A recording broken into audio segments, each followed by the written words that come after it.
শিক্ষামন্ত্রীর আজকের পরীক্ষাটা তার জেদ থেকে হোক কিংবা দায়িত্ববোধ থেকে হোক, আজকের পরীক্ষাটা নিয়ে একদম চরম ভুল করেছেন তিনি। একটা ভুল সিদ্ধান্তের জন্য তার হেলিকপ্টার মিলনের যে সুনাম ছিল, সেই সুনামটা একদম বালির সাথে মিশে গিয়েছে।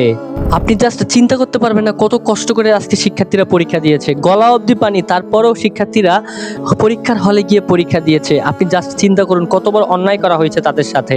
শুধুমাত্র শিক্ষামন্ত্রীর ভুলের কারণে ফিজিক্সের মতো একটা ইম্পর্টেন্ট সাবজেক্ট তাদের এই দিনে দিতে হলো। এই দুর্যোগের মধ্যে পরীক্ষা দিয়ে অনেকের পরীক্ষা খারাপ হবে, অনেকের আশা একদম বালির সাথে মিশে যাবে, অনেকেই পরীক্ষা খারাপ হওয়ার কারণে সুইসাইড করতে পারে। তাহলে এই দায়ভার কি শিক্ষামন্ত্রী নিবে? আপনি জাস্ট চিন্তা করুন, কোমর অবধি পানি, তারপরও শিক্ষার্থীরা পরীক্ষার হলে যাচ্ছে পরীক্ষা দেওয়ার জন্য। পরীক্ষার হলে তো হেঁটে যাওয়া যাচ্ছে না, গলা অবধি পানি, এরপরে তারা নৌকা ব্যবহার করে পরীক্ষার হলে যাচ্ছে পরীক্ষা দেওয়ার জন্য। পরীক্ষা দিতে যাওয়ার সময় শিক্ষার্থীরা পানির ভিতরে পড়ে যাচ্ছে, গুরুত্বপূর্ণ সরঞ্জাম তাদের ভিজে যাচ্ছে, প্রবেশপত্র ভিজে যাচ্ছে। পরীক্ষা দেওয়ার শেষে ঘাড়ে করে মাথায় করে পরীক্ষার খাতা শিক্ষকেরা নিয়ে যাচ্ছে।